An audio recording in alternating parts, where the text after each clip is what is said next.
Hello and welcome back to the Premier League Years series here on Football Manager 2022 as we head into season 12 of the simulation, the 2033-34 campaign. Before we do that though, we'll have a quick reminder of how the previous season finished. It saw Liverpool take their first Premier League title in 13 years and only their second in the Premier League era, as they finished 1 point ahead of Manchester City. Chelsea's title defence really did not go to plan, as they finished 8 points behind in third. And Arsenal ended up with a pretty good campaign as they gain Champions League football. We see two Uniteds taking the Europa League spots of 5th and 6th in Manchester and Sheffield. And then Spurs, who got 7th, which is a Europa Conference League spot, but they won that competition last season. So they will also enter the Europa League. That spot does not drop down, so no Europa Conference League to keep us company for this one. I'll have a look who wins it at the end, but we won't be focusing on it during the season. And if we look to the bottom part of the table, we said goodbye to Brentford and Derby after just one season back. Brentford having an awful time with just 3 wins and 15 points in total. But the big shock was saying goodbye to Burnley for the first time. Their first relegation in the save. I think it's their first relegation. Yes, I was going to say 2015. Since the 2015-16 season. They are predicted to win the championship though, which is unsurprising. And if they were to bounce straight back, it wouldn't be a shock. However, we now get to look at what the alphabetical table shows for the 2033-34 season. I'm expecting to see Everton and Leeds straight back. And if we look, we do indeed find Everton and Leeds are straight back into the top flight after one season away. Pellegrino Matarazzo, the Everton boss. I'm trying to remember when he came in. Yeah, he came in during the relegation season. They end up coming second, so no trophy for Everton. But they do regain Premier League football after just one season away, so that's good for them. They didn't want to get stranded. And Leeds, another side bouncing straight back under Daniele De Rossi. I'm assuming they won the title. Indeed, they did. So now it's time to find who the other promoted side were, because I'm not 100% sure who it is right now. Well, I've found who it is. And it's a first-time return in the simulation for Stoke City. It will be their first Premier League season since the 2017-18 campaign. And they go up through the playoffs in 4th place under Ethan E. Banks Landell. There we go. That's not the easiest name to say. But a Premier League return for Stoke City. We'll see how they got here. They got a 3-2 playoff win over Bristol City in the semi-finals. Bristol City have never played Premier League football, so that could be something to keep an eye out for in the near future. And then a 2-0 win over Millwall in the playoff final. We haven't seen Millwall for about 10 years at this point, 11 years? Well, it'll be 11 years, I think, at this point. They almost make a return, but it's Stoke who win the playoff final and get a first Premier League season in 15 years. So that is very, very good for them. What we'll do now, if I can scroll back, there we go. We will take a look at the season preview before most transfers go down. We actually see Liverpool as defending champions, but only predicted 4th, which is quite low. Chelsea the favourites for this season, with Man City second, and even Arsenal above Liverpool, which is quite interesting. And then we find Leeds, newly promoted, predicted 7th. Now, if you did miss the last video, we discovered that partway through the 31-32 season, Leeds got a tycoon takeover. So they have an awful lot of money. I don't know the exact amount, but they have an awful lot of money to spend. And the game thinks that they have already done it and have made a team that could compete for Europe straight away, which is a little bit wild. If we look towards the bottom, we find that Stoke take the mantle of the 1,000-to-1 team, Everton at 450, and then Fulham, the other side, predicted to go down. We've seen Fulham for 2 straight Premier League seasons barely stay up. This could be the one where they go down, with Leeds coming up this time. I feel like Everton could well stay up. I think Stoke, it might be too much of a struggle. I'd like to think they could compete though. But if we move to the Media Dream 11, we find Osvaldo Fernando still the goalkeeper, and I think he will be for a very long time. Bjekovic still there at right back. You see Franco Manica moving into centre back. I think he was in the team last year. He is alongside Alejandro Rodriguez, now 27 years old. New gens are 27. That's how we know we're getting into this save. Pushtai was one of the weird situations last season where he was in the predicted team of the year and Manchester United sold him to Newcastle because they felt that they didn't have a spot for him in the team. I did not understand that one. If we look to the midfield, we find Indino's been moved back to the midfield. He's alongside his teammates Camavinga and Mbappe, and then Harvey Elliott for the first time appearing in the predicted Media Dream 11. He's had a very, very good career here at Liverpool, has never left, so that's been pretty good to see. He joined in 2019 from Fulham. And the 2 forwards, we see a new name. We have Erling Haaland here still, but David Pena is here. One of the stories of this save, to be honest, Arsenal got him for £2.5 million, and he's turned into the league's best forward at just 22 years of age. What an unbelievable signing he was. Golden Boot last year with 25 goals. Did he win the Golden Boot? I might be wrong there, actually. I don't think he did. That may have been Sesko, actually. I'm noticing, actually, that Sesko doesn't seem to be here. That is definitely the next thing on the agenda. Is Sesko still here? We saw the managers be hired at the end of March. And yeah, the only other thing is to check early transfers here in this 2033-34 window. And it's actually a Man City in that starts it off. It is Mehdi Zamani, an Iranian centre-back, coming into Manchester City from Borussia Dortmund. Had 188 league appearances at Dortmund. Was actually brought to Europe by PSV. And then Dortmund made a big move for him. Well, relatively big move in 2026. And then Manchester City, £88 million. Man City want their title back. They haven't won it for 2 years. This did happen before, where there was a 2-year stint where they didn't win the title. And then they won 5 straight. So, are we now getting back into the era of Manchester City? Arsenal making a big move. So I said about how Arsenal have been relatively wheeling and dealing through these windows. They do go big for Atalanta's Rafael Luis, Portuguese midfielder, 28 years of age, so a player certainly in his prime, comes in. Atalanta got him in 2025, and he's been absolutely outstanding in Serie A. Now makes his way to the Premier League for the first time, 4-year deal for him. Arsenal are really starting to build something here. They could potentially make a push for the title.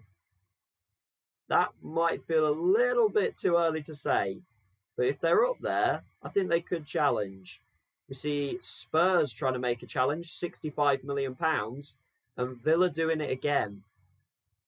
So this is actually an academy graduate from Aston Villa, and they make a huge amount of money on him, where he'd played 2 Premier League seasons for Aston Villa, and he did improve last year, which is all you can ask, really. And Spurs hoping he'll take another step with them. He's only just turned 22, and has some very, very good stats in the right areas for a centre-back. 5-year contract for him at Spurs. He could be a very, very key player for them in the very long term. If we look a little further down, we see, well, this is an interesting return. Callum Hudson-Odoi back in a Chelsea shirt. How many years after it? 9 years after he left to Borussia Dortmund. He's had a bit of a journey. Dortmund to Nîmes to PSG to Newcastle, which was a massive transfer in 2029. And now, at 32 years of age, he returns to the club that he grew up at for £35 million. And is viewed as a regular starter, which is quite interesting. Is considered an elite winger. How's his time at Newcastle been? It's been good. He's not statistically stood out, but his average rating has been really good.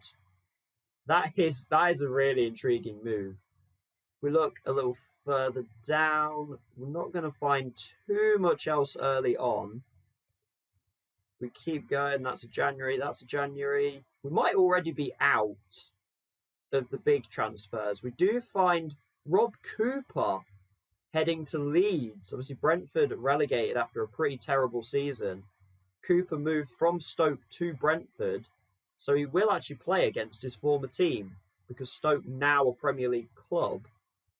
He had a really, really good season for Brentford. He actually topped fouls from what I can remember. Brentford actually lose £1 million on him as well. So a player that was probably their one good player last season, they lose him and make a loss. Rough season for Brentford. But Leeds, they've got money. They're going to splash it. Jadon Sancho on the move. Now 33 years of age. So Newcastle replaced Callum Hudson-Odoi with Jadon Sancho, who is actually a year older, but might be a better player, to be honest. How's he been doing at United? Obviously, he's been with United the whole save. He's had some seasons where he's played a lot and played really well, and he's had some seasons where he's played less and played decent. He certainly hasn't been bad at any point. 10 goals his best season with United. That was the 28-29 campaign. But his best average rating season was 20-30-31. It's an interesting move. It's definitely a Hudson-Odoi replacement, but you'd like to think they could bring in somebody for the future as well. West Ham, bringing in a player from Spezia. Not a team you think of as having star talent, but Daniel Weisinger, the Austrian winger, or attacking midfielder actually, as he's considered as there. Only listed as a squad player. He's been around kind of middling to lower end sides at top European divisions. Actually played second tier with Greuther Fürth, and that's where he ended up making his name. And that move to Spezia was still really cheap, and they got some very good seasons out of him, including a 12-goal campaign a couple seasons ago, and £18.75 million for him to join West Ham. I don't think he looks that good. The determination's great, the flair is great, composure as well. He looks solid. I think the squad player is about right. I'd like to see West Ham try and take that next step. They've started to become a mid-table side. I want to see them start to push for Europe. I don't know if they have the funds to do it, but I'd like to see them give it a go. We go a little further down, we find Fulham's biggest move early in the window is Cataldo Cossier, Belgian midfielder coming in from Alaves. So he's actually spent a good amount of time in Spain, went from Belgium to Amiens, actually came through at some relatively unknown sides. DGM Sport picked him up from Lyra Liers. So he's had quite the rise in his career to go from lower league Belgian football through to second tier French football, and even a top tier season in there as well, up to top tier Spanish football. And now it culminates in the Premier League at 26 years of age, although he will turn 27 in a few days. That's an awesome career to see. Somebody coming from the lower leagues of Belgium up to the top flight of England. What a time that is from him. We'll see if we can get a couple more transfers before we head on to the September stop-off. I don't think there's too much else here. Looks like it's mostly January signings from 2033. Yeah, so if we take a look, we've got the table all set up. Season starts on, it says the 13th of August. There'll be a game moved to the 12th. But our next stop-off point is going to be the beginning of September, where the transfer window will be closed. So that will be our main focus. We'll also get to look at the European groups in the Europa League and Champions League. We also get to see, so roughly after the first 3 games of the Premier League season. And there's a couple of trophies to look at as well in the Super Cup and the Community Shield. We pick up the simulation at the beginning of September now. Transfer window has closed. And we're just going to take a quick look at some competitions. One being one that I forgot to mention, actually. The FIFA Club World Cup was played in 2033.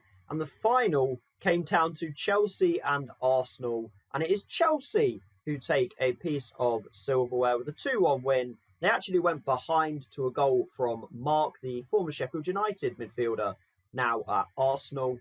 It was then responded to by a name that I'm not familiar with, Pedro Porro, 33-year-old Spanish fullback who joined last season, ends up scoring the equaliser in the Club World Cup final, and then Vinicius Jr., a player that I feel like I haven't mentioned as much as I thought I would when he joined Chelsea, but he does get a cup-winning goal, which is very nice to see. So Chelsea win the Club World Cup. They were not so lucky, though, in the Community Shield. That was won by Liverpool. Chelsea run it as the winners of the FA Cup last season, Liverpool as the Premier League champions, and it was goals very well back-to-back, one from Harvey Elliott and one from Joe Thompson, who has actually been loaned out to the Championship to play for Burnley this season. But he did get a goal in a cup final in before he headed off on loan. So good for him. But Liverpool take their first piece of silverware in the Community Shield. And then finally there was the UEFA Super Cup final, which pitted the Champions League winners Manchester City versus the Europa League winners Arsenal. And somehow, in some form of miracle, Arsenal win the UEFA Super Cup after going 1-0 down and getting a red card inside the first 22 minutes and getting completely destroyed. Erling Haaland putting City in front. Asprilla managed to get himself sent off in 22 minutes.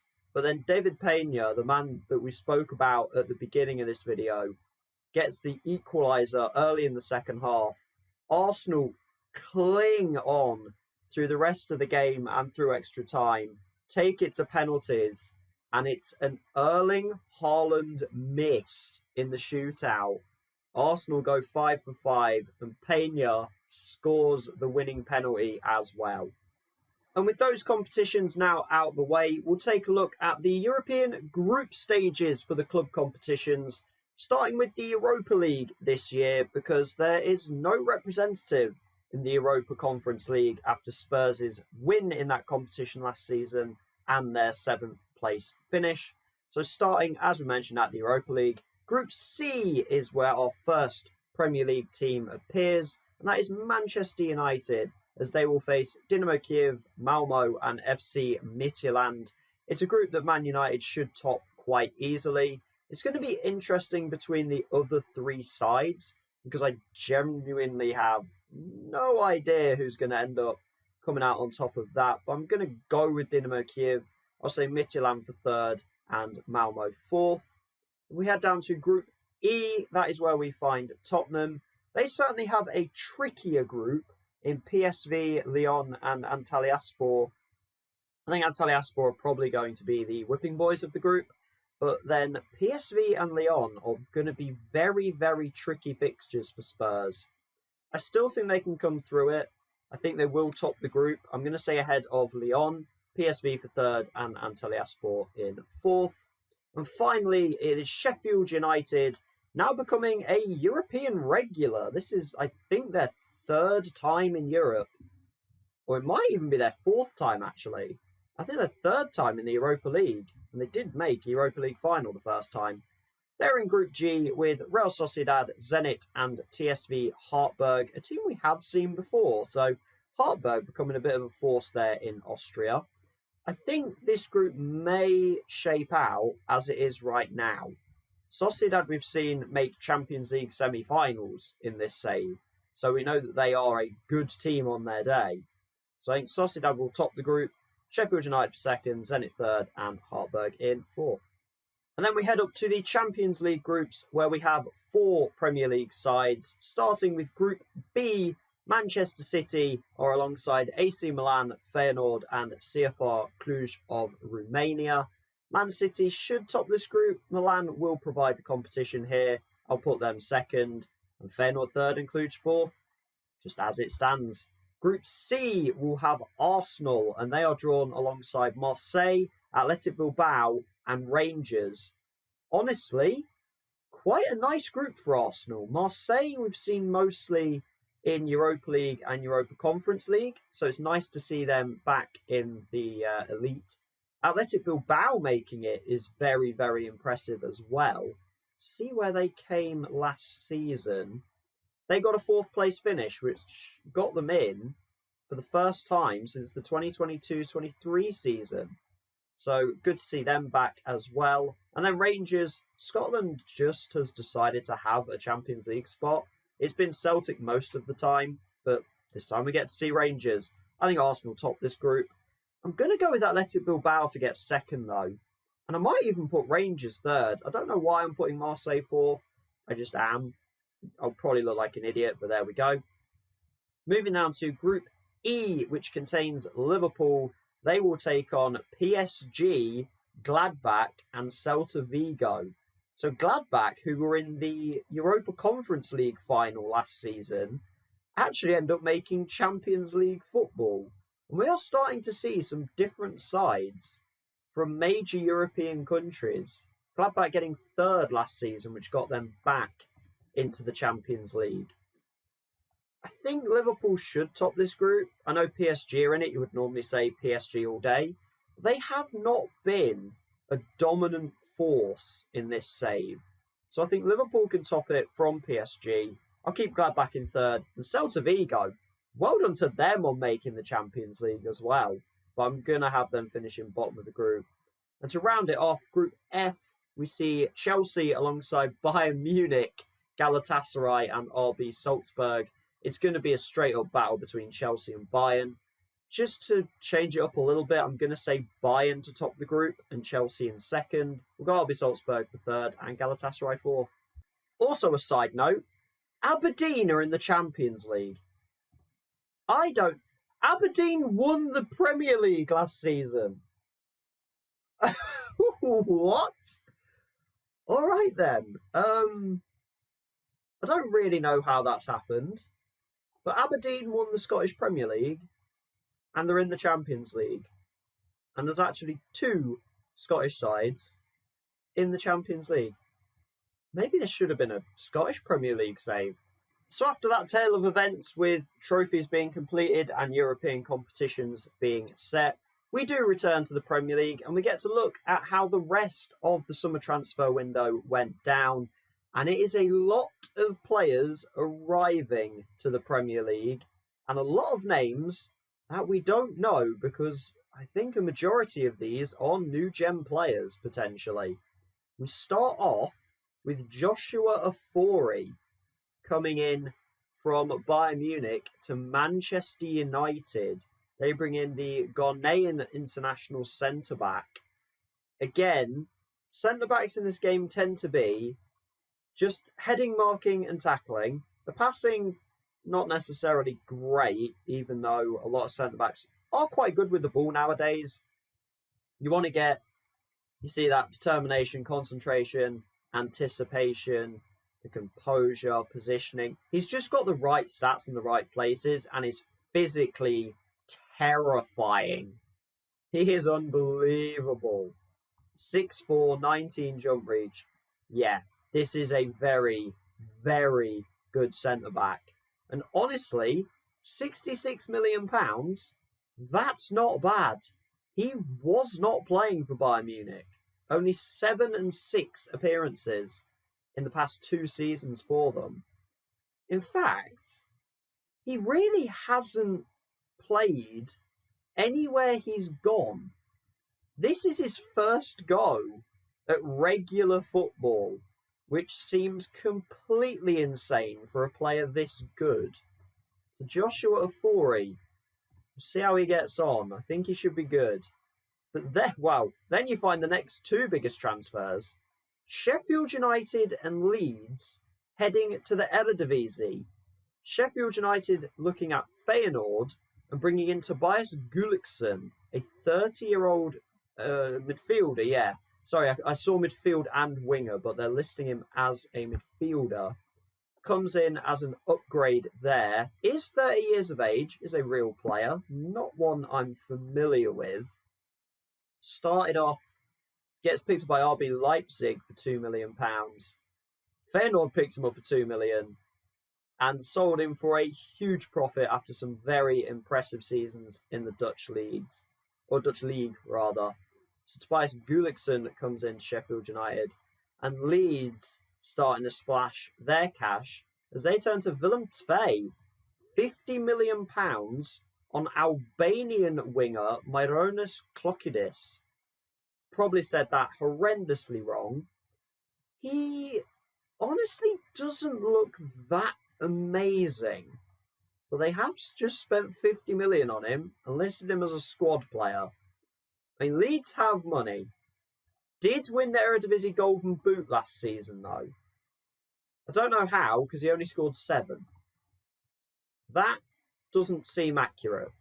I mean, I only have the English leagues loaded, so anything like that may be a little bit askew just because the league isn't loaded. So I might ignore that one, but he doesn't look amazing for £50 million. We go down a little bit further, we find Newcastle bringing in Luis Gonzalez, a Mexican winger from FC Porto, a player who has actually spent time in the Premier League already. Manchester United picked him up in 2026 on a free transfer from Deportivo Guadalajara. He's had loan spells with Swansea, Fulham and Wolves, all in the Championship. 2029-30, did appear 12 times, did score a goal. So he does already have a Premier League goal under his belt. Hasn't made his Newcastle debut there, though, yet. After a couple of really impressive seasons in Portugal. Now 27 years of age, he gets his chance. This guy looks so much better than Klokidis. Leeds, you could have got Gonzalez. In fact, they really could have, because that transfer happened 2 weeks later. Yeah, don't get that one. Manchester United, they'll appear 3 times on the ins, so we'll go through those. £44 million, the most they've spent, on Everton's Dom Flood, a 21-year-old midfielder, listed as a squad player right now. How did he get on in the Championship? Pretty well, though he only played 21 times.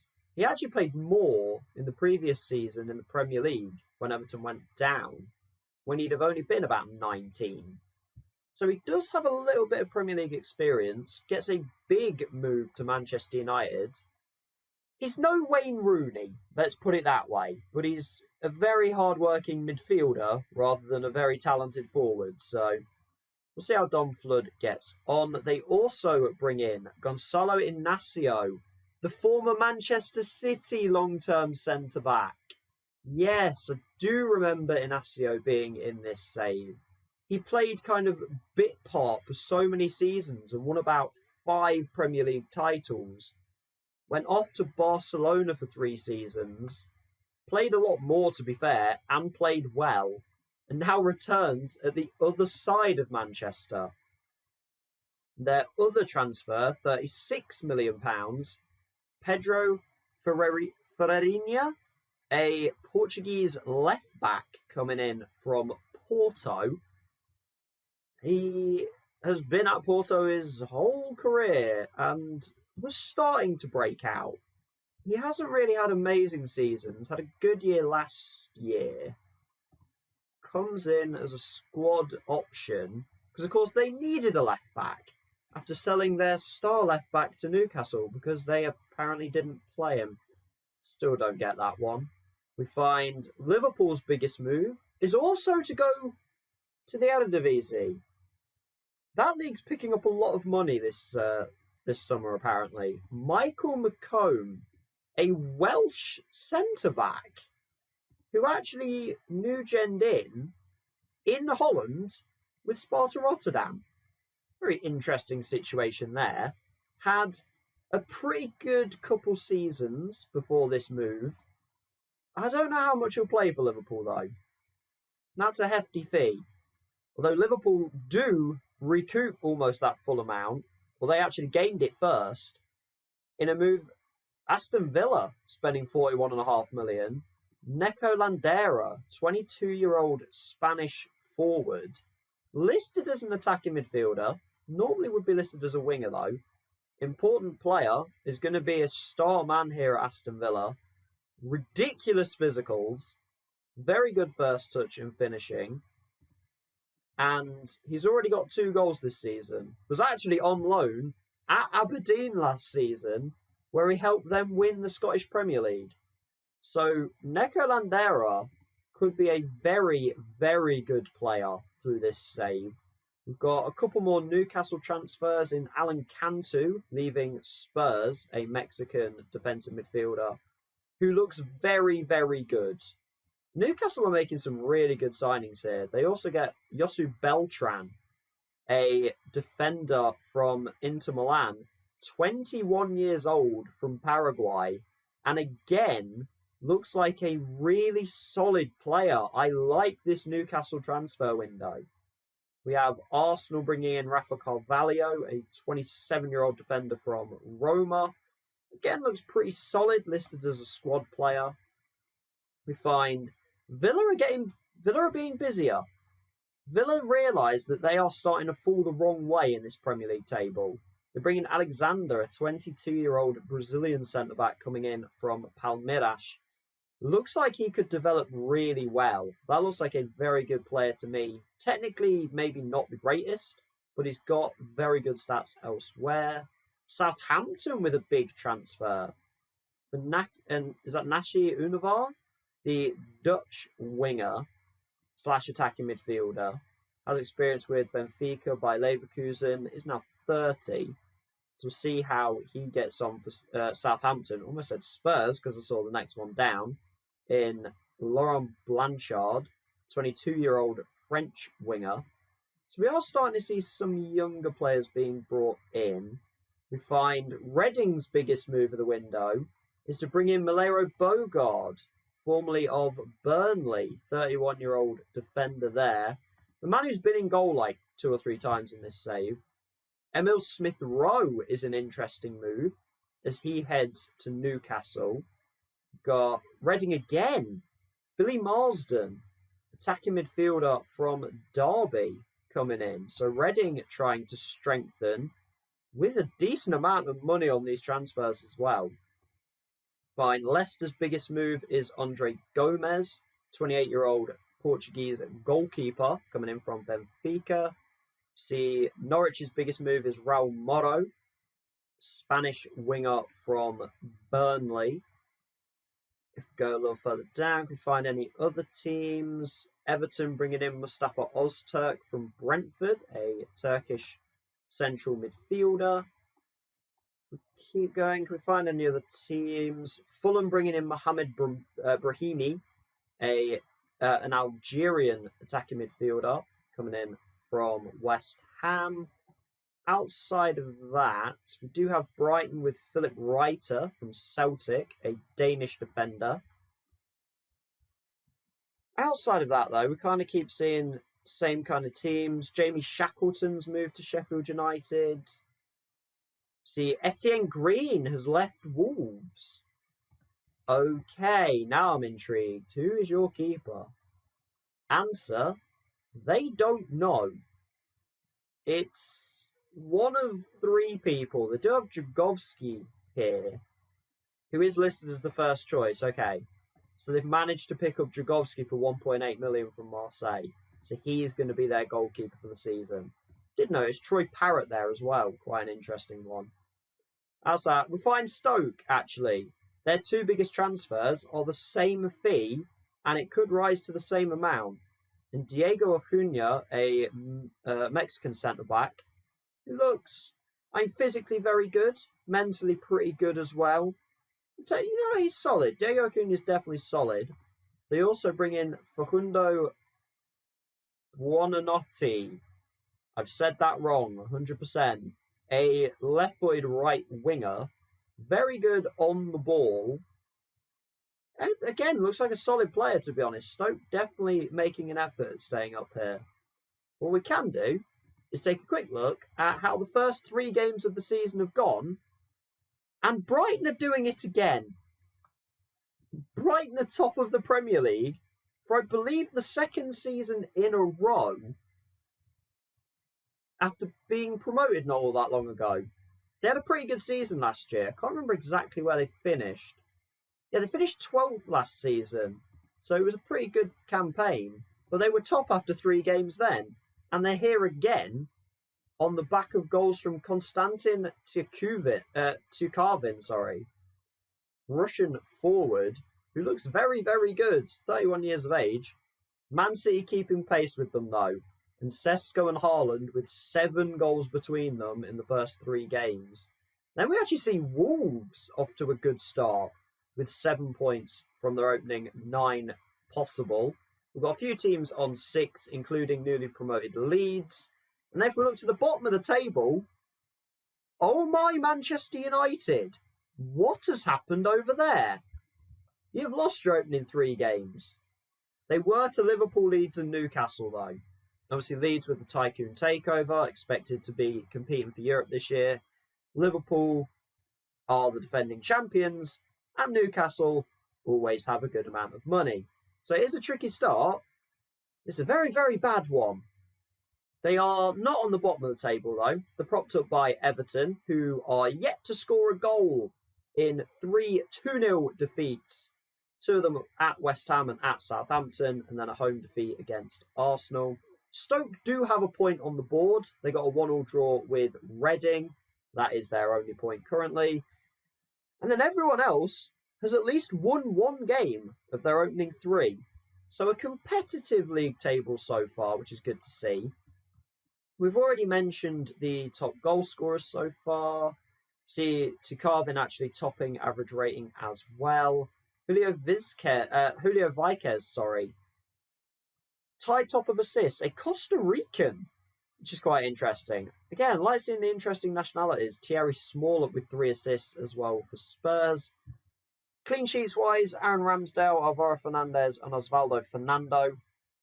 All up there with 2 out of 3. But outside of that, I know that was a lot for September, but we are going to move on to November next, where it is just going to be taking a look at the Premier League. So we'll get any managerial changes, how the league table looks, and we'll jump into a brief look at the stats as well. We pick up the season on the 1st of November now, and I've had a quick look at the managerial movement section. No sackings so far, 10 games in. So a little bit of a calmer season after a pretty mental managerial roller coaster last year. Looking at the table, it's pretty close still, 10 games in, which is good to see. It is Manchester City, I guess unsurprisingly, leading the way. Chelsea and Liverpool, certainly contenders with them though this season. And they are Manchester City's 2 losses on the season as well. They are only 1 point clear of Newcastle. I said I liked their transfer window, and it's coming to fruition so far. Only 1 loss, and that was to Wolves. But look how well Wolves are doing. Up in 7th. So a really good start to the season for them. It's Liverpool and Spurs rounding out the other Champions League spots so far. But then Sheffield United 5th, Chelsea all the way down in 6th currently, including 3 defeats on the season to Newcastle, Brighton and Arsenal. And we mentioned Brighton, they were top at the first stop-off point. However, only 4 points from their last 7 games have seen them fall down to 12th. We see Leicester not having the best of times in 13th. And then at the bottom of the table, Everton still propping it up. They do have a win, though. They managed to actually beat Leeds at Ellen Road 2-0. Leeds currently up in 9th. Everton just 4 points. And then Fulham and Stoke on 5 each. Stoke's only win was over Everton. Fulham's only win over Reading. Villa and West Ham looking a little bit susceptible so far. I did say that Villa were starting to spend money because they knew that they were getting in a little bit of trouble in this save. They've not got themselves out of it yet. And the only other thing we will do at this November stop-off point is get a look at the team and player stats so far through the season. So with the team, we tend to just look at the goals and conceded. Manchester City, 27 goals in their first 10 games, 8 ahead of Sheffield United, who have 19. Looking at the bottom part, Everton have scored just 4 goals. I mean, after the first 3 games, they hadn't scored. So 4 in the next 7 is an improvement. It's still really bad, though. Stoke and Norwich with just 8 scored and Fulham at 9. If we look to conceded, it is Newcastle who have conceded just 5 goals on the season. They are 2 better off than Liverpool and Sheffield United on 7 each.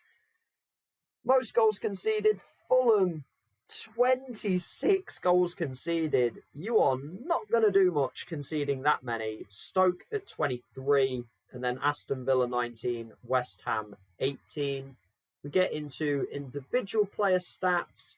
We look at the race for the Golden Boot early doors, and, well, heck, Erling Haaland, 33 years of age, 10 goals in 10 games. He's not slowing down, is he? It's David Pena actually in second, so he is keeping up his brilliant form. He's got 7 in 10. And then Sesko, Mbappe, and Martin Satriano, who is still banging them in for Sheffield United. He has 6 alongside, as mentioned, Mbappe and Sesko. Sesko's only played 8 games, though. So he could get ahead of Pena. He could have been ahead of Pena if he'd played those other 2. We see a couple of new-gen guys for Manchester United as they are on the road to recovery. I didn't actually mention it, did I? But just a quick mention. Manchester United are up to 10th. They picked up 14 points across their last 7 games. So a much better record than they were at the September stop-off when they were 19th with 0 points. But it's help from Emir Saglam, the German striker, who's popped in 5. And alongside Denilson Pires as well, the Portuguese striker, who's also popped up with 5 goals. So that has certainly helped them out. Ben Jackson still scoring. Jarasen still scoring. Mohamed Amoura there as well. And Neko Landera. I thought that was a good signing. Villa's still struggling though. He does have 5 in 10, which is certainly helpful. And Ben Bamba with 4 in just 3 starts and 2 bench appearances. Not too shabby from him. We pop down to look at assists. We find Harvey Elliott leading the way. Again, perhaps unsurprisingly there. And Shola Shortire still up there as well. He has 5. Quite a few names on 4. We see Ben Jackson there, so he's not only scoring, he's also providing. Jadon Sancho in his first season at Newcastle. Morgan Gibbs-White appearing in the actual assist tally. Wolves have got someone to score goals. Ah, it's a miracle. Thank goodness for that. If we look at key passes, we find it is Brighton's Alex Scott leading the way from Marounas Klikidis, a man that I said was not a great signing by Leeds. He's started every game and he is second in the league for key passes. I may have to eat my words on that one. quite a lot of Norwich players and quite a lot of Fulham players as well is quite interesting. We've got Palmer, Yilmaz and Casero here for Norwich. And then Adaramola, Brazil and Brahimi as well here for Fulham, all inside the top 10. That's quite an intriguing one to see. If we actually go to full-on chances created, though, it is the men who top the assist chart, who top this as well. Harvey Elliott and Shola Shortire at 7 each. We've got the likes of Gabriel Martinelli, Tommy Doyle and Ansu Fati in behind, along with Billy Marsden, the new signing by Reading, who came in from Derby. So, obviously, Derby went down last season, impressed enough in the Premier League to get Reading to give him a chance. And he's doing pretty well. We move down to defensive statistics. Tackles won, being led by Bukayo Saka, who is still at Manchester United, has been for a very long time. We've got Martin Allen there for Stoke. We are going to have to learn the Stoke team a little bit, because we don't know a lot of their players. We may not be learning it for very long, though, because they may well go straight back down again. We see Tino Livramento here as well, and Joshua Kadzidlo, who has become Liverpool's starting left-back, came in from... No, he was in their academy. I was going to say came in from either Huddersfield or Reading, but actually he new-gened in quite a bit earlier than that. They were just loan spells. Go down a bit further to key tackles. We've got 3 players level on 5 in Mykola Matvienko, a 37-year-old defender playing for Wolves. His contract does run out at the end of the season. He may well retire, but he's still playing every game. And then Norwich with 2 players in Diogo Montero and Daniel Casero again. He has been really, really good, hasn't he, for Norwich? Brought in from Corinthians in 2030. He can't jump, but all round, he is very darn solid. He was a very, very good signing by Norwich. Fair play to them on that one. We see he's also leading the block statistic as well. Just general blocks. Shots blocked, Matthias de Ligt leads that one. And then Wesley Fofana, most clearances for Newcastle. Rounding it out with the goalkeepers, we start with the Golden Glove. Osvaldo Fernando with 7 clean sheets, 2 ahead of 3 players in Aaron Ramsdale, Justin Bilo, I still don't know, and Pascal Traore all on 6. And then Alvaro Fernandez and Anatoly Trubin there on 5. And we will round it out with the XG prevented stat. Osvaldo Fernando, over an 8 in just 10 games. He is a special goalkeeper. Pascal Traore up there in second.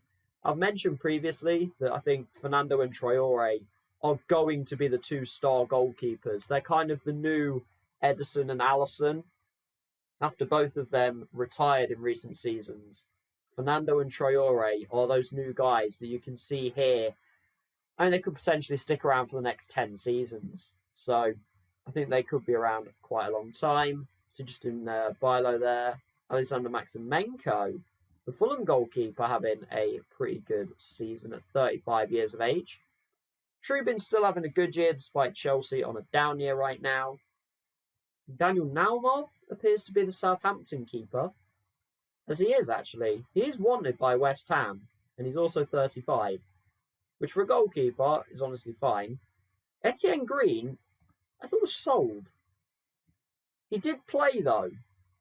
Yeah, he played the first 3 games of the season. Must have been sold on deadline day. So he is appearing in the stats. He's not Wolves' goalkeeper, though. But they could do with him back because Dragowski's not having the best year, despite Wolves competing for Europe currently. So it's not affecting them too much. Safanov is having a season. You see some other guys in there as well. See the Armenia and Estonia being represented, which is something quite impressive. And then we learn that Brighton's goalkeeper is a 25-year-old Brazilian called Leandro, though he is currently out with an injury. Did play the first 9 games, played relatively okay. 13 conceded in those 9. But other than that, Premier League table looks a little mixed up, I guess. I mean, Wolves being 7th is very impressive. United down in 10th, but they are making a recovery of it. West Ham, Villa not having the best of times. But Man City topping the way does look very familiar. And as I mentioned previously, the last time they went 2 seasons without winning the top flight, or without winning the Premier League, oh, I lied, it wasn't 5, it was 4. They rattled off 4 straight Premier League titles after that. So Man City hungry to get that title back. We're going to move forward to January now. We'll get another look at the Premier League table, but we'll also get to see how the European group stages go down as well. Picking up the season on the 2nd of January, we're going to start off with the Ballon d'Or, as I've started doing now in the January stop-off point. It is another one awarded to Erling Haaland. Just his 3rd compared to Mbappe's 7, but he does prevent Kylian Mbappe winning another one as he comes 2nd. And we get our first new-gen player appearing in the top 3. And he doesn't play in the Premier League. It's Yannis Solfrank of Bayern Munich, a German striker. 35 goals and 17 assists last season. He is listed as not for sale. He's come through the Bayern Munich Academy. He is unbelievable. Will we ever see Solfrank in the Premier League? I mean, I hope so. But he is a completely ridiculous player for Bayern Munich. He gets 3rd, but it's a 3rd career Ballon d'Or for Erling Haaland. But we do now bring it back around to the European group stages that have now completed. We start at the Europa League and Group C with Manchester United, who go a perfect 6 for 6 in their group.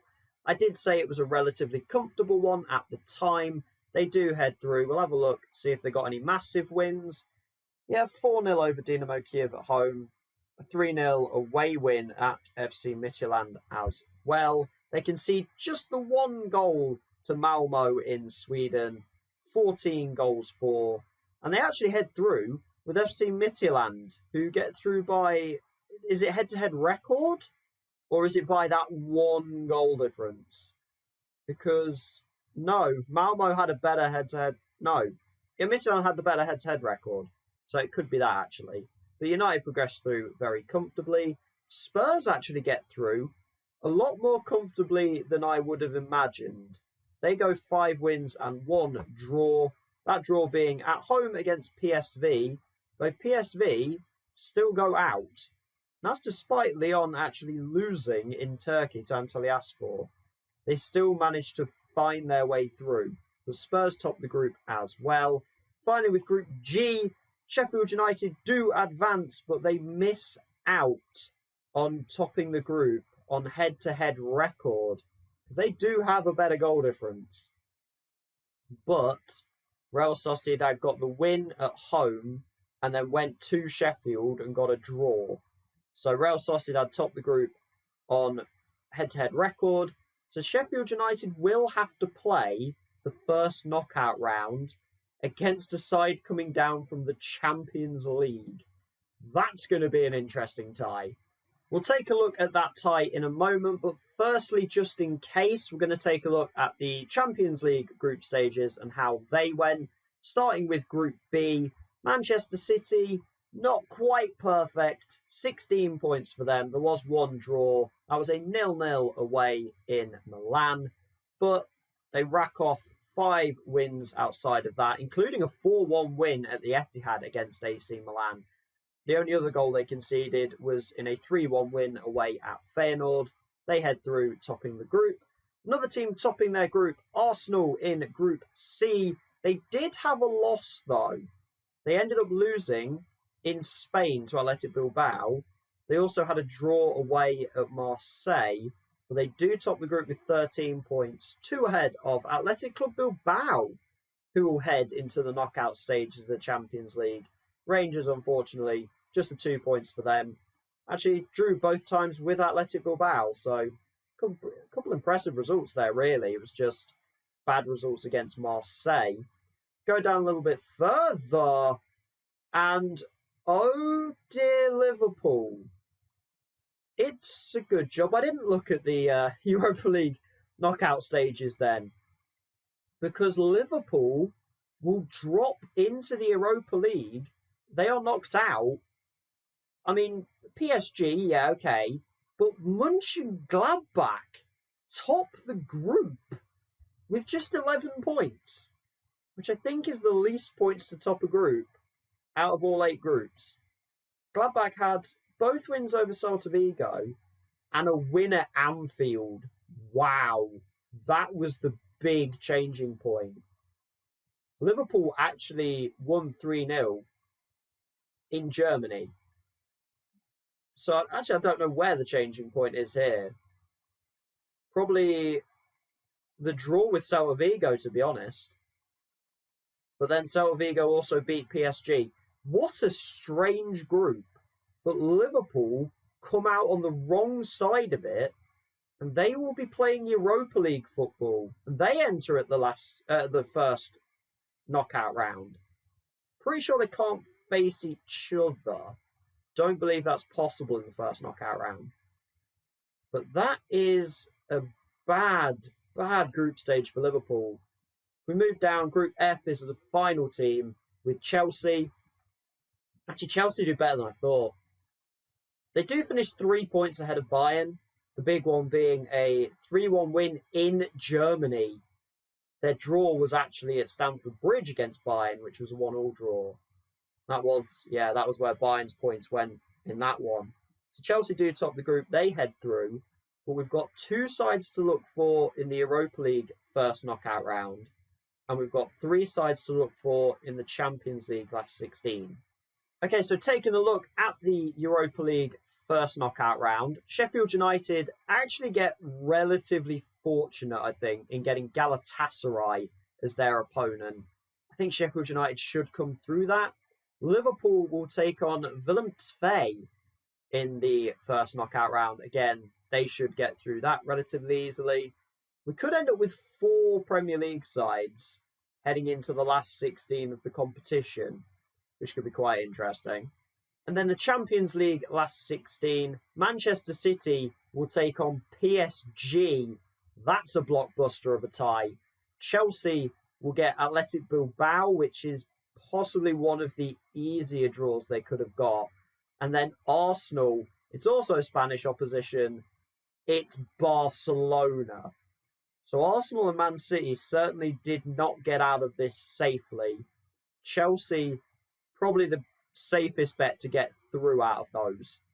And then returning back to the Premier League now, roughly halfway through the season, just slightly over halfway through the season in some teams' cases, it is Manchester City topping the way, and they are 4 points clear with a game in hand.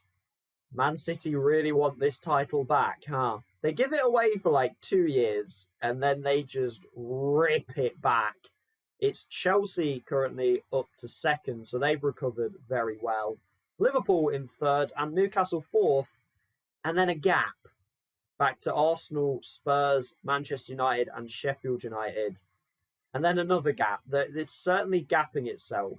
Though Sheffield United actually have a game in hand to get up to fifth and within 4 points of Newcastle. So maybe don't rule them out completely yet. Leeds are kind of on their own little island in ninth. And then there's the likes of Brighton, Leicester and Wolves kind of making their own little group. Though Leicester have played the most games of anybody. They've already played 21. If we look towards the bottom of the table, I really thought Everton would put up more of a fight. They only have 7 points through 20 games and are 11 points adrift of West Ham. Stoke, 8 points adrift, do have a game in hand, but they look like they're going to go down as well. Reading is the surprise one, which I didn't think I would be saying Reading would be a surprise. There we go. And we actually notice that's not the manager we're used to. Yeah, John Terry's been sacked.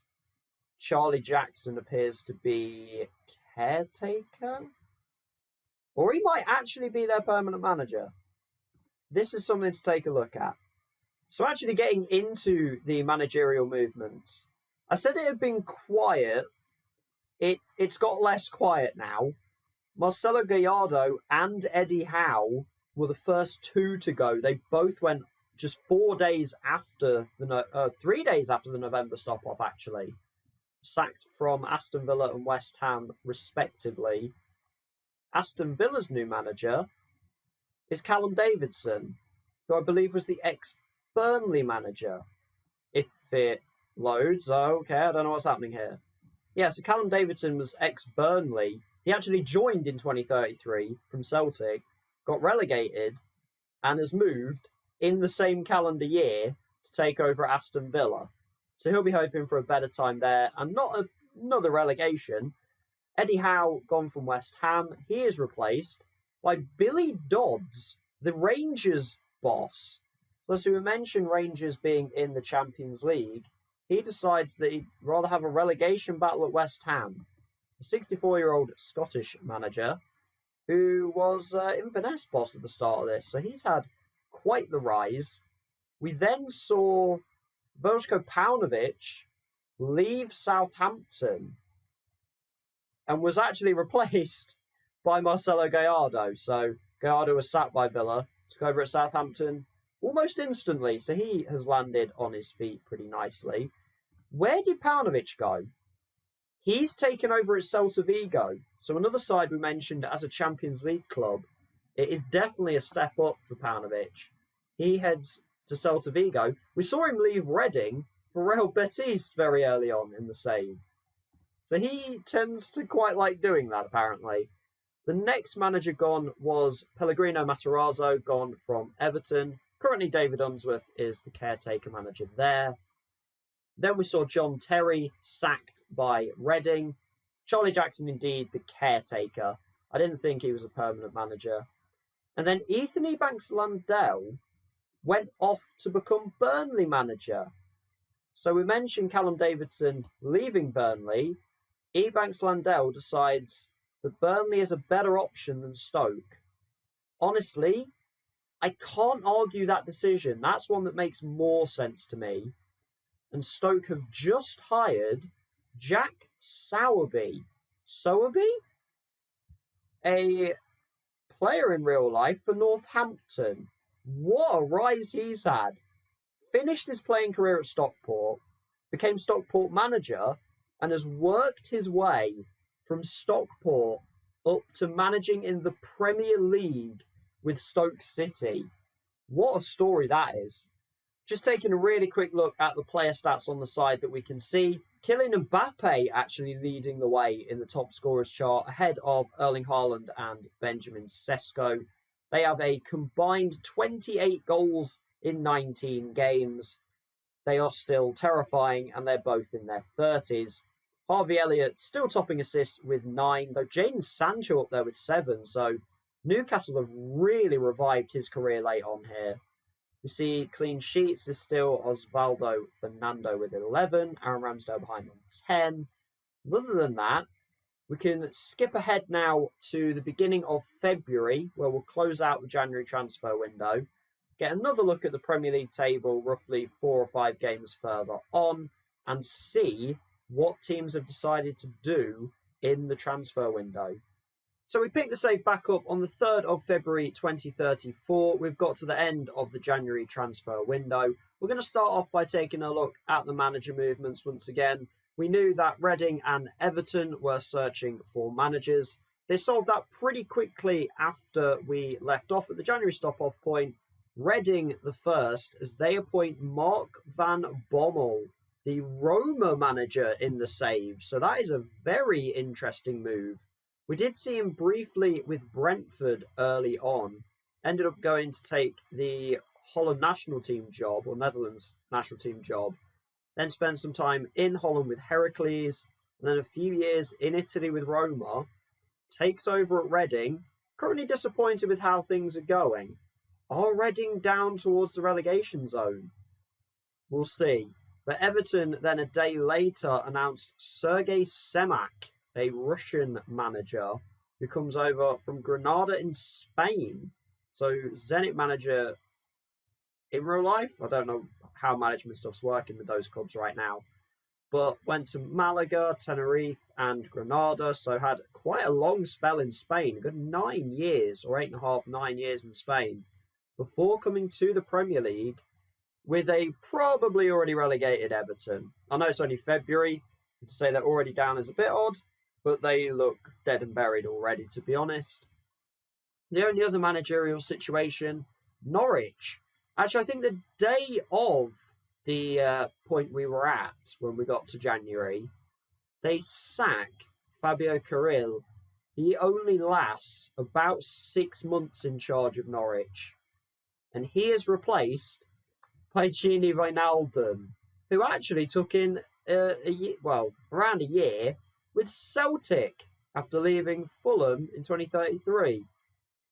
Tiny bit of time with Celtic, and now he is back as a Premier League manager. Is this the 4th time? Now with Norwich. So we'll see, he should be able to keep them up. Carril was sacked for poor league position, but I think they should be okay. The next bit we'll get into is the January transfer window. And we're going to see if anything's really gone down, because last season, the January window was very, very quiet. So we get to see how it's gone here.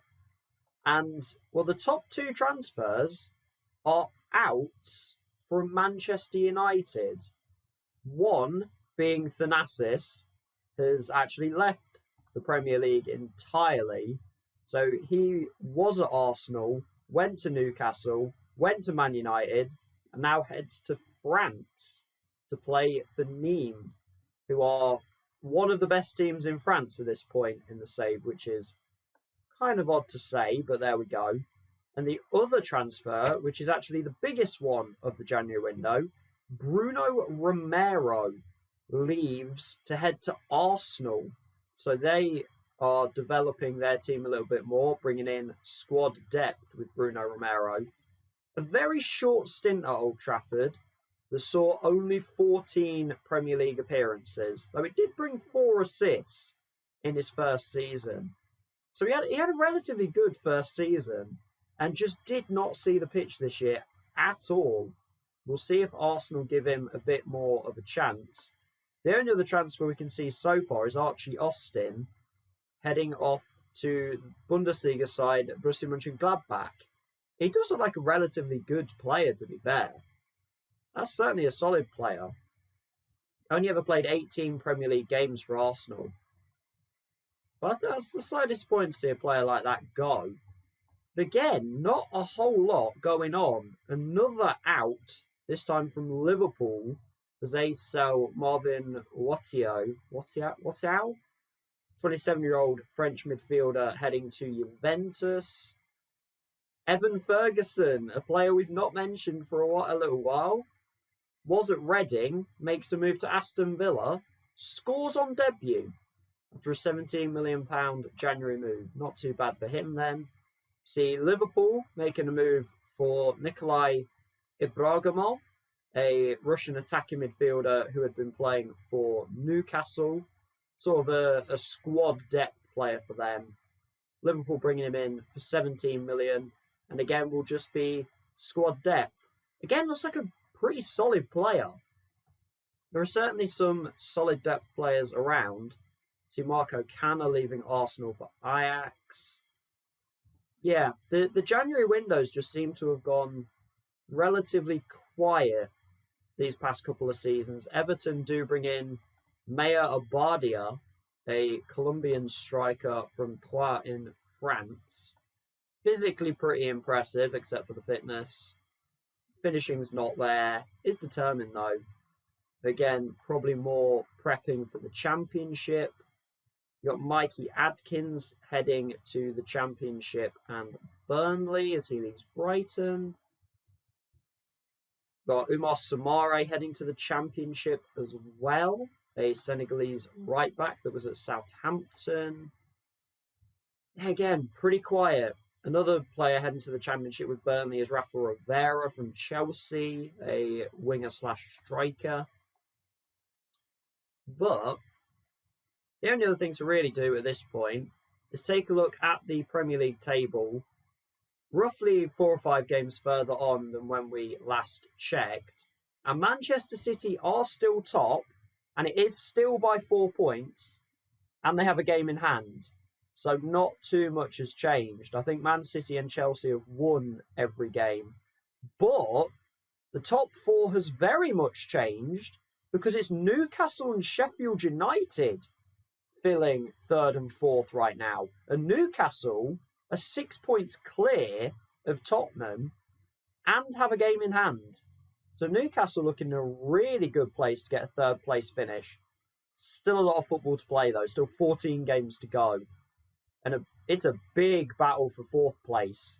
There's only 2 points separating Sheffield United, Tottenham, Arsenal, Liverpool and Manchester United. Bearing in mind Liverpool are defending champions, currently 7th. Not a good defence at all.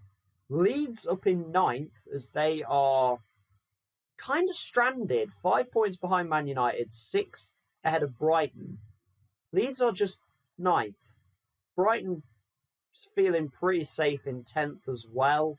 Leicester kind of, they have played a game more, so they're in a bit of a funny position to whether they are 11th or if they're maybe a little bit lower down, like 13th or so. We see Southampton, Fulham going all right. Relegation zone is starting to look a little bit more compounded. Stoke and Everton just the 10 points each. Everton have actually got another win then. That was a 4-0 win at home against Stoke. So it looks like those two are going to go down. Reading 4 points adrift of Norwich right now. So unfortunate to see Reading and Norwich slip up so much after 2 or 3 pretty good seasons from both of them. They've both slipped right back down the table. West Ham, Wolves, Villa. There's a lot of teams close together, but they should be relatively safe, 6 points clear of Reading. Unless Reading can go on a run in this last 14 games. It's possible. It feels a little bit out there, but it's certainly possible. Take a really, really quick look at the player stats again. Erling Haaland's actually jumped back to the top of the goal-scoring charts with 21 already. 21 in 24. Kylian Mbappe at 19. Benjamin Sesko on 18. They're at almost 40 goals combined, Haaland and Sesko, which is ridiculous. Harvey Elliott's still leading the assists with Jeremy Pino now on 10 and Jadon Sancho at 8. Clean sheet-wise, Anatoly Trubin actually tops the way for Chelsea, which has certainly led Chelsea's return to being at least challengers to Manchester City at the moment. But it is looking very much in Manchester City's hands to get a first Premier League title in 3 seasons. And I've lost count of how many they've actually won. I think they've won 7 Premier League titles, plus an 8th in the Quick Sim season. So that's 1, 2, 3, 4, 5, 6, 7, 8. No, it is 8. It's 8 including the Quick Sim season. So they could be going for their 9th Premier League title in 13 seasons. My goodness me. Okay. Yeah, Man City is still dominant. Next plan is to get forward to the April stop-off point, where we'll take a look at how the European knockout stages are going. We'll have the League Cup done, so we'll check the League Cup final, and then we'll get back to the Premier League, how the table looks as we get more towards the run-in, and then team and player stats on top of that as well. Picking this season back up on the 4th of April now, and we're going to start with the Europa League knockout stages. There have been 2 knockout rounds since we last checked. 2 sides came in at the first knockout round, which were Sheffield United, after coming second in their group, and then Liverpool, after they were eliminated from the Champions League group stage, coming third in their group, so they ended up in Europa League football. Sheffield United getting through 4-2 against Galatasaray, and then in the last 16, they take out FC Copenhagen 6-2, and they meet Tottenham in the quarterfinals after Tottenham saw off Feyenoord 6-3 in the last 16. They came in at that stage. Manchester United also coming in at the last 16 stage. They dispatched Shakhtar Donetsk 5-1. They'll play Besiktas in the quarterfinals. And then Liverpool, who have had to play 2 knockout rounds so far, they beat Willem II 3-1. And they've taken out Bayer Leverkusen as well, which is quite an impressive win. 4-2 there. They now face Real Sociedad.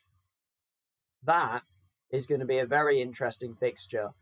By the way, Real Madrid got knocked out of the Champions League groups and then lost in the first knockout round of the Europa League. I don't know what's happening at Real Madrid, but we've still got 4 Premier League sides going in the quarterfinals of the Europa League. Those Spurs and Sheffield United play each other, which I think happened 2 or 3 years ago at the same stage of the Europa League. Strange that this happened again. And then just the one knockout round to check in regards to the Champions League, that being the last 16 stage. Arsenal seeing off Barcelona 3-1 in a very impressive result, though they do now take on Bayern Munich, and I'd imagine Munich will be the favourites for that one. Manchester City see off PSG 4-1, relatively comfortably in the end. They get more French opposition in AS Monaco, who knocked out AC Milan 6-0. That Monaco side could be more dangerous than you'd expect. More the Monaco side of, what was it, about 2018 or something, when they had the likes of Mbappe and Bernardo Silva in that squad. Getting more towards those levels possibly here. Chelsea also through as they beat Athletic Bilbao 7-1. I said I was impressed by Athletic Bilbao for them even making the Champions League and then being able to get through their group as well. But Chelsea absolutely put them to the sword. They will play Nîmes in the quarterfinals, who were able to beat Ajax 4-2. I'm so seriously impressed by Nîmes. But 3 Premier League sides still going in the quarterfinals of the Champions League. A competition to check that has come to an end is the League Cup, otherwise known as the Carabao Cup, and it is another piece of silverware for Chelsea this season as they win the League Cup in extra time against Tottenham with 10 men. Vinicius Jr. with another cup final goal for Chelsea, then Liam Delap equalising for Tottenham 20 minutes in. Delap then missed a penalty in the 47th minute. Matsumoto was then sent off in the 78th for Chelsea. Didn't matter though, because Benny Granulati, the Mexican 23-year-old forward, scores in extra time. Considered a fringe player, by the way. Scores in extra time, and then there was a straight red card for Nelio of Spurs, which certainly did not help them. And it ended 10v10, so quite a feisty cup final between Chelsea and Spurs, but it is a second piece of silverware on the season for Chelsea. And that brings us back around to the Premier League, and slightly surprisingly, there is a competition for the title. Chelsea now within 1 point of Manchester City, which, considering in February they were potentially 7 points behind if Man City won their game in hand. This is a very impressive return from Chelsea. Man City have lost both Manchester derbies to Manchester United, who are in a scrap for 7th place.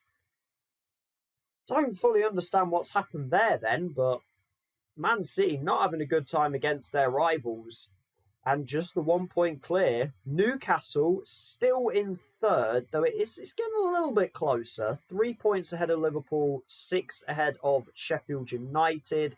Spurs still in the rundown as well, trying to hunt for 4th place really. And then Manchester United way behind, but in 7th. So it kind of comes down to between Man United and Arsenal for 7th place. Leeds still kind of chilling in 9th, although Villa have actually made a pretty good run of things. That's a really good run from Villa to get up to 10th and just 3 points off Leeds. You got Leicester just in behind that. If we look to the bottom of the table, I did say that Reading could potentially make a run, and they have in the last 7 games or so. they've dragged themselves out of the bottom three and they've dropped Wolves into it. So Wolves back in trouble, now under Eddie Howe. They've had 4 straight Premier League seasons since their one relegation. They're now a point adrift of West Ham and Reading. Norwich are only 2 points ahead of that, and Fulham only 3 points ahead of that. So we're looking at 14th down to 18th, being the relegation battle here with 7 games to go. Everton and Stoke mathematically still alive, but they can only drop a maximum of about 5 points in their last 7 games. So I think Everton and Stoke very, very much down. They're both on just 14. What we will do, though, since we haven't looked at the stats for a little while, since November, I believe, I'm on the player overview, we'll get into the team detail to start with. Manchester City, 74 goals on the season. Chelsea, 72. So Chelsea have got back to their goal-scoring ways. They started a little bit slow, but they have certainly caught up along the way. If we look at goals, at least goals scored, Stoke, with just 17 goals in 31 games. Everton just the 22 as well. Standout worst front lines. Norwich just 29, so that's where their issue has come from. West Ham just 32. If we take a look at conceded, Chelsea's defence just 21 goals conceded. Then you have Newcastle at 25, Liverpool 27. And Man City, despite topping the table, are conceding about a goal a game, which is not where they've been previously, but they're still just about doing enough. If we look to most goals conceded, it's Stoke and Everton again. Stoke was 64 and Everton 58 conceded. If we jump to the player detailed stats, top goal scorer in the competition is currently Erling Haaland, just 2 ahead of Martin Satriano and Kylian Mbappe. The youngest one of them is 33. So the old heads still proving that they've got what it takes. Benjamin Sesko also in the 20s. He's on 21. A combined 45 goals in 50. I suppose if you combined games in 50 games. Technically it's just 31 games. For Sesko and Haaland is extreme. Did I say 50? I meant 45. I might have said 50 there. If I did, I meant 45. That's my bad on that one. You see, David Pena, he seems to have gone through spells. He's there on 17. Jefferson, 15, with Liam Delap and Ben Jackson. Denilson Perez and Emir Saglam are still there for Manchester United at 14 and 13 each. So they're not doing horrendously. We go down to assists. We see Harvey Elliott's been leading the way this entire season. He is still there with 14 assists. Hugo Felix on 11, and then Jeremy Pino and Jadon Sancho on 10 each. We find that Shola Shortire, not the only man getting assists for Sheffield United this season. Gabriel Pirani is up there as well.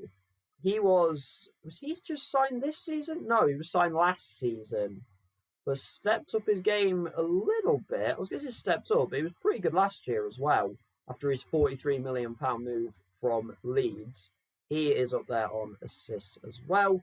We get to key passes. Elias Solberg, a guy we've seen up there in this stat a lot for Southampton.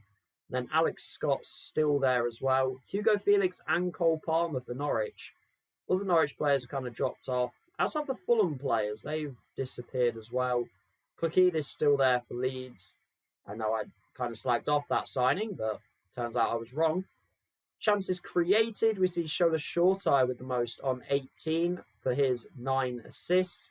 Harvey Elliott, 15 chances created, 14 assists. Liverpool putting those chances away. Same with Hugo Felix for Norwich, actually. 14 chances created and 11 assists. We've got a few names further down. Richard Diallo is in here. I do remember mentioning when he was signed for Chelsea, which was actually just last season. He hasn't blown the numbers away and done brilliantly, but he's been good. He's been very good. He's not been world beaten, but you take it. 28 games last season. He's up to 24 this season. So he's not playing every single game, but he's still having a pretty good time of it. It was a big transfer fee. So yeah, I hope you're getting the best out of him. Sesko, by the way, most offsides. He's got more offsides than goals, which is interesting. If we look at the defensive statistics, we find tackles won is still being led by Bukayo Saka, up on 87, well ahead of Ash Penny, a squad player left back for Stoke, who is 5'5". Okay, I'm not sure Stoke were ready for promotion. I have to say they've struggled, but then it seems that Everton weren't ready to come back either. So maybe both sides could benefit from a few seasons in the Championship just to rebuild. Take a look at key tackles. We find Jose Carlos Montoya of Brighton leading that one, ahead of Daniel Cusero. Fikayo Tomori, by the way, playing for Liverpool. This is his second season at the club. Definitely missed that one when it happened. Just over £7 million to bring him in. And he's been decent. Certainly not bad for being a 36-year-old centre-back. Not bad at all. He's alongside the likes of Leo Mana, Alfie Dorrington, Reginald Sekier, which is a great name, and Dmytro Polyansky of Ukraine there as well, a new-gen centre-back. That has long throws, so that's always interesting. Sekier, also a centre-back for Everton. Obviously, they have struggled a lot this season. See, Ash Penny is actually leading blocks as well. He was up on tackles won. Clearances is Stoke. Shots blocked is Stoke. You see how many shots they're facing every single game here. If we get into the goalkeepers to round this bit out, clean sheets is still led, or no, not still led, now led by Osvaldo Fernando, who's up on 16, one ahead of Anatoly Trubin on 15, and Pascal Traore just in behind on 14 as well. Rounding it out with the XG prevented, Osvaldo Fernando, what a season so far. But Robert Sanchez for Norwich, over 12 goals prevented on the season. He is trying to keep Norwich up here. Pascal Traore having a decent year, as well as Trubin and Ramsdale. If we look towards the wrong end of things, we see Seny Laments, a Belgian keeper at Everton. Volta still down here at Fulham. I think Joe Bursic's a pretty regular keeper, as is Kai-Jakob Hein. They are not having the best of times. But next plan is to get to the final day of the Premier League season. That'll be a pretty quick roundup. Actually, did I check managers? I didn't check managers. And a very interesting reason behind a sacking. Pep Guardiola sacked from Arsenal. Supporter pressure. And they decide to go interim until the end of the season with Greg Lincoln, who was 2011 Thurrock manager. Very interesting. Okay. Wasn't under 18's assistant with Arsenal for like 5 seconds in 2010. Is now interim manager of the team until the end of the season, where they'll hire a new manager. And actually, I mentioned Eddie Howe being Wolves manager. He wasn't previously. It's because I was remembering this spell. 6 years ago, he left Wolves, and he's back again. So he's had 3 spells at Bournemouth, and he's now got 2 spells at Wolves. So Eddie Howe, keeping himself pretty busy. He replaces Joe Garner, who was sacked after the players lost confidence in him. Obviously came into Wolves from Derby, ended up leaving Derby. Derby were relegated after that. He was doing pretty well with County as well, to be fair, before he moved on to Wolves instead of trying to keep Derby up. It's not gone well for him. Wolves now in the relegation zone under Eddie Howe. And Howe has 7 games to turn it around. But the plan now is to get to the final day of the season, as I was saying. We're going to look at what is to play for going into that final day. and just generally a few more of the stats, see if we've got a golden boot winner, clean sheet winner. But we're going to set it up for the final day of the Premier League. So here we are on the final day of the Premier League season, and we have a title battle.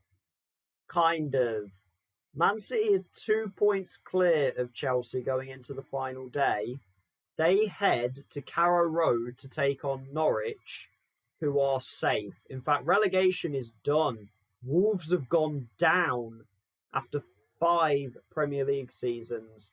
Everton and Stoke are straight back down after just 1. Leeds happily survived. They have finished 9th this season. Which again, they did get a tycoon takeover a couple of seasons ago. So you would expect them to start doing pretty well in this save when they've got a decent amount of money. But as mentioned, Man City head to Norwich. Norwich have stayed up. Chelsea host Sheffield United, who have finished 6th. Now, it would appear, if Sheffield United are only being listed as EC2, that the Europa League final must involve somebody like Man United. Because why would Sheffield United be listed as EC2 when they're confirmed 6th? We'll find that out when we get to the complete summary of the season, which this time is only a week further on. But we have Liverpool and Newcastle confirmed Champions League football. The only thing there is who finishes 3rd and who finishes 4th. Liverpool's goal difference is way better. They head to Southampton on the final day. Newcastle host Fulham. So they're playing the teams in 13th and 12th respectively. So it should be wins for both, to be fair. And that will keep Liverpool 3rd. Spurs have finished 5th. That is done. Man United, Arsenal. There's still a little bit to play for 7th. Manchester United just need a point. They host Spurs. Spurs have nothing to play for. Arsenal host Leeds, which is 8th v 9th. Leeds can't catch Arsenal. They can get a point behind, which would be a very impressive season for a 60-point total, but they can't actually catch them. So it's tricky games for both teams, but this is a situation where Manchester United would have to lose and Arsenal would have to win in order for Arsenal to get 7th. And Arsenal are currently managerless. They're on an interim, so it may well be that they miss European football this season and appoint a new manager and try and go again on a team that I genuinely thought could compete for even like the top 2 or something. I had hopes for Arsenal this season, and it really has not happened. But we see the likes of West Ham, Brighton, Reading, Norwich, Southampton all staying up by relatively skin of the teeth stuff. I mean, they are safe going into the final day. It could have got a little bit close, but Wolves, just a dramatic drop-off. We'll see who those sides have got. Stoke host West Ham. Everton and Wolves actually play each other. So if Wolves would have had a chance, they'd have had a pretty good fixture coming into it. But unfortunately for them, already gone. So nothing to play for at the bottom. The only things really to play for, one, the title, the biggest thing. And the other one is, Man United, Arsenal is technically to play for, but United in a pretty good position. But we'll move forward this extra week, and we are going to do a full rundown on the European club competitions, the FA Cup, and then we'll summarise the Premier League season, look at the table, see who wins the title, and get through the end of season player stats as well. So here we are then, a week further on, and we're just going to do a big wrap-up summary of how the season has ended up.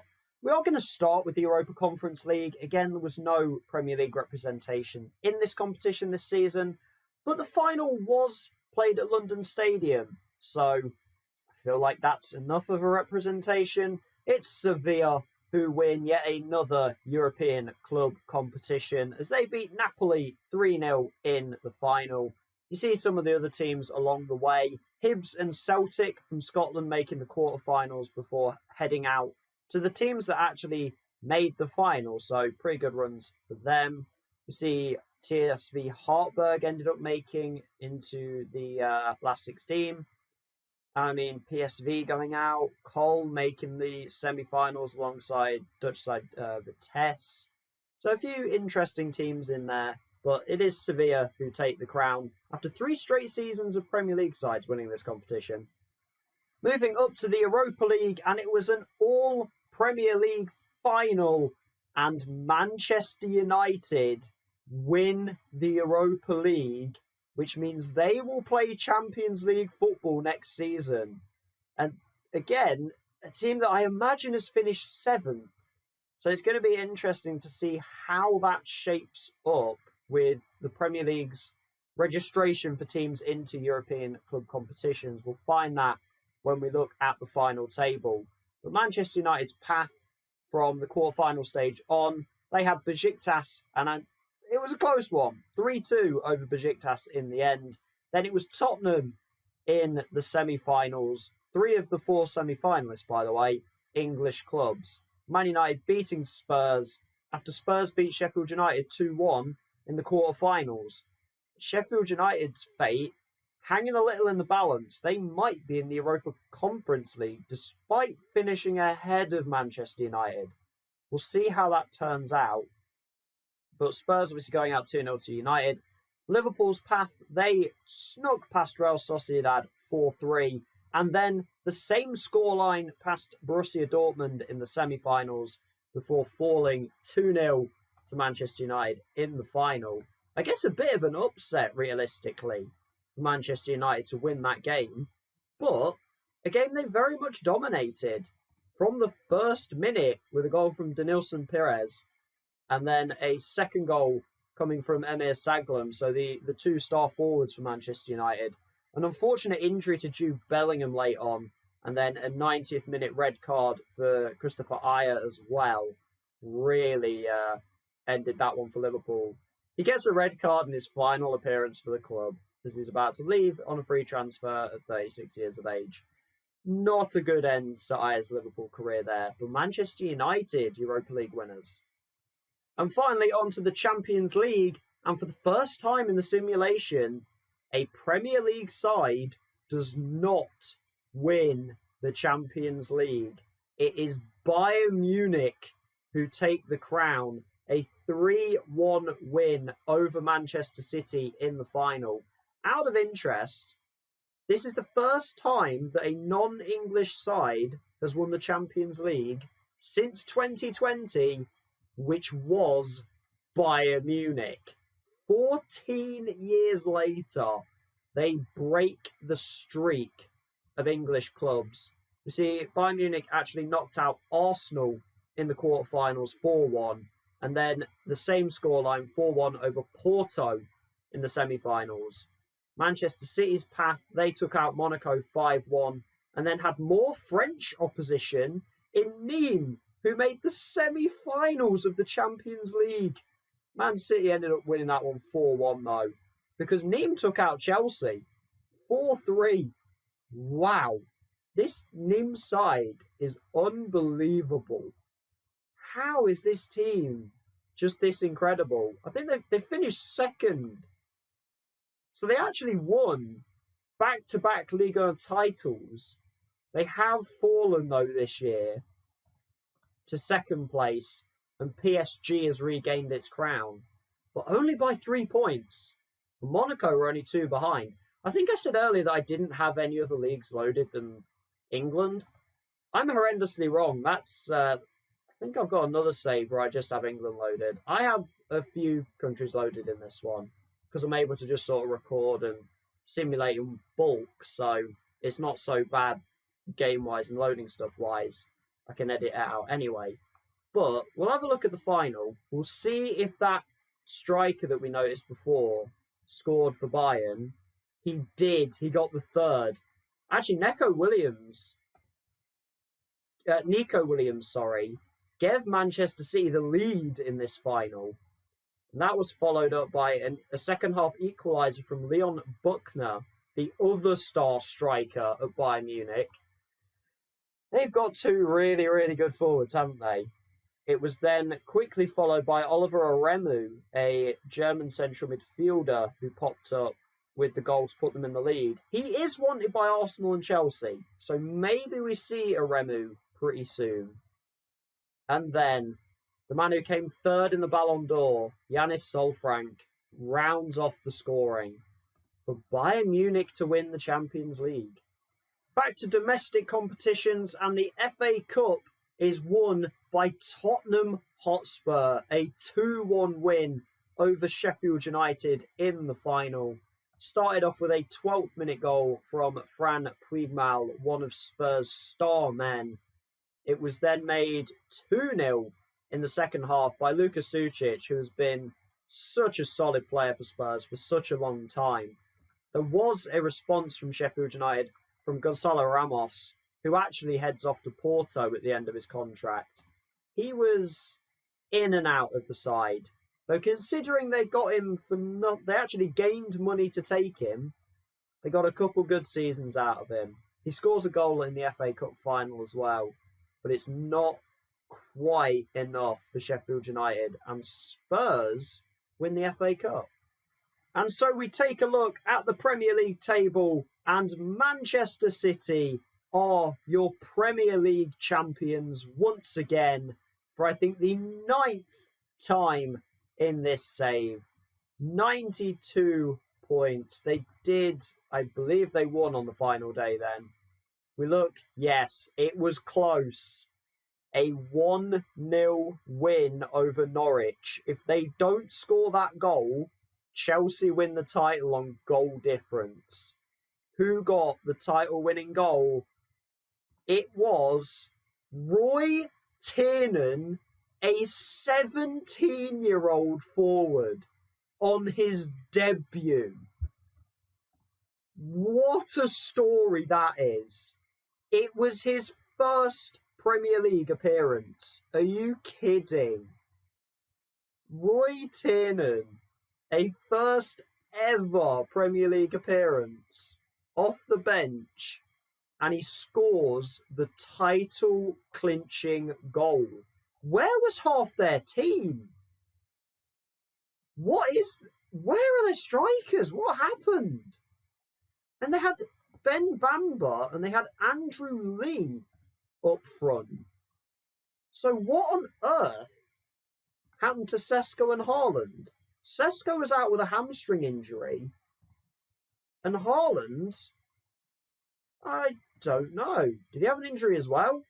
Oh, he had a knee ligament injury that he's only just come back from. So yeah, they were missing. They were legitimately missing Haaland and Sesko into that final game, which made it all the more difficult.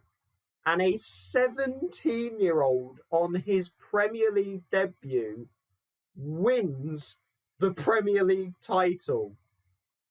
You couldn't write that.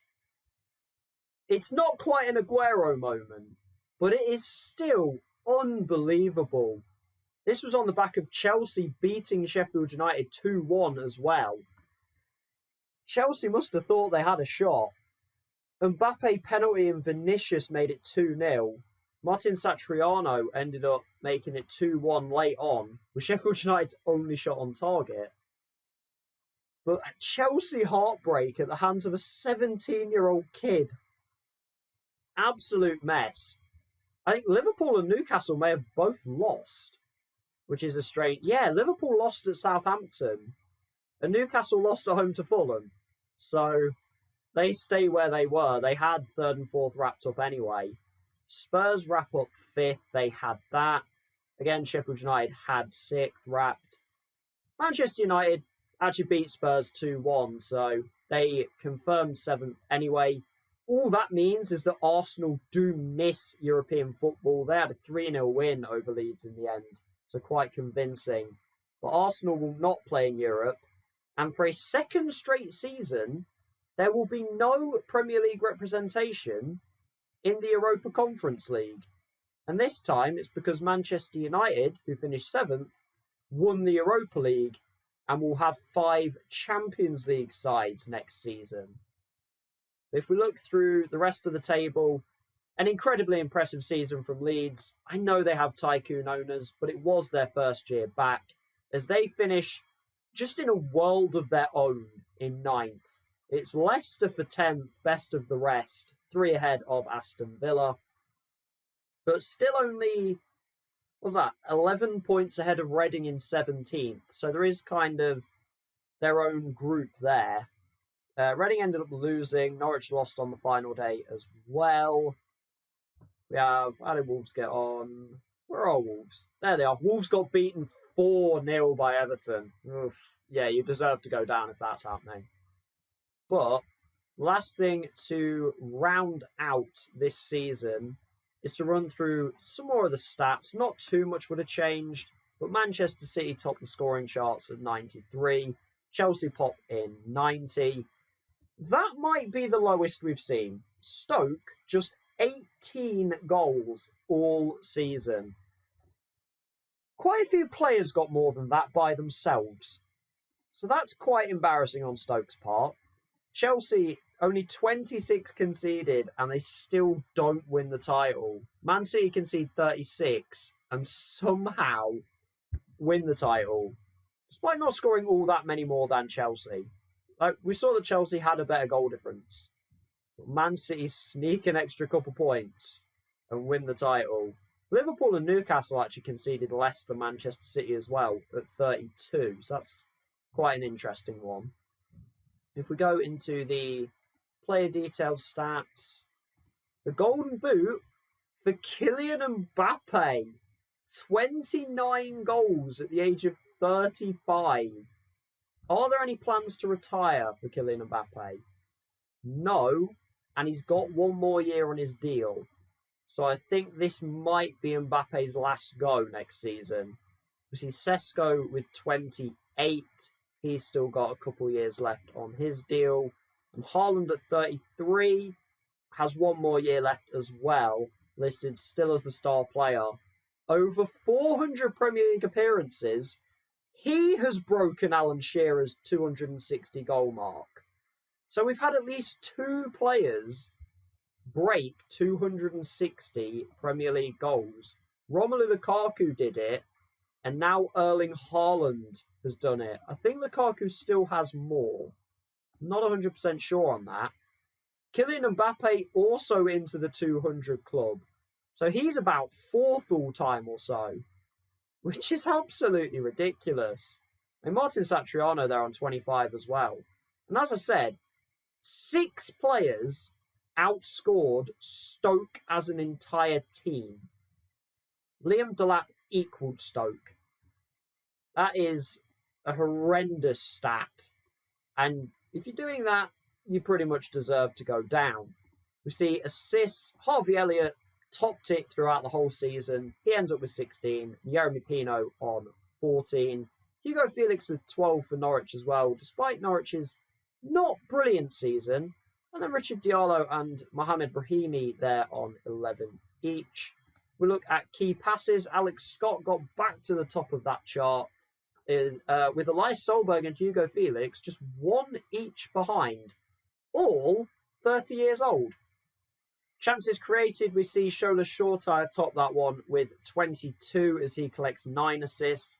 Hugo Felix at 18 with 12. And Harvey Elliott, 17 chances created, 16 assists. Yeremy Pino as well with 16 and 14. Richard Diallo, 16 and 11. Billy Marsden, feel a little sorry for him. 15 chances created, just the 3 assists on his plate.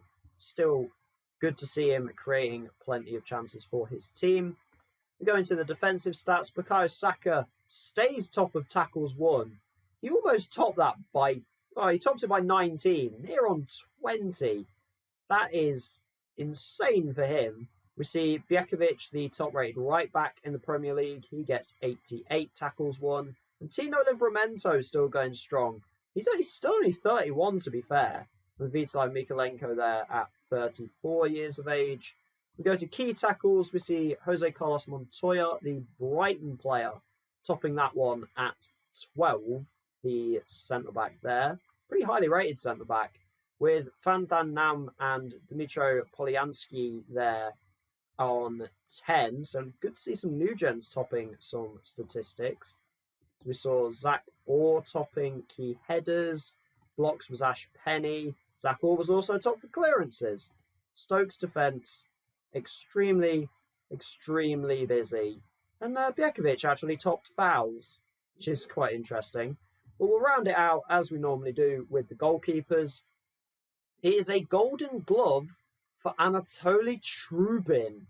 What a recovery he had through the season. 34 appearances, 19 clean sheets. Just a general recovery from Chelsea, to be fair. After looking a little bit in trouble after 10 games of the season, they ran Manchester City really close.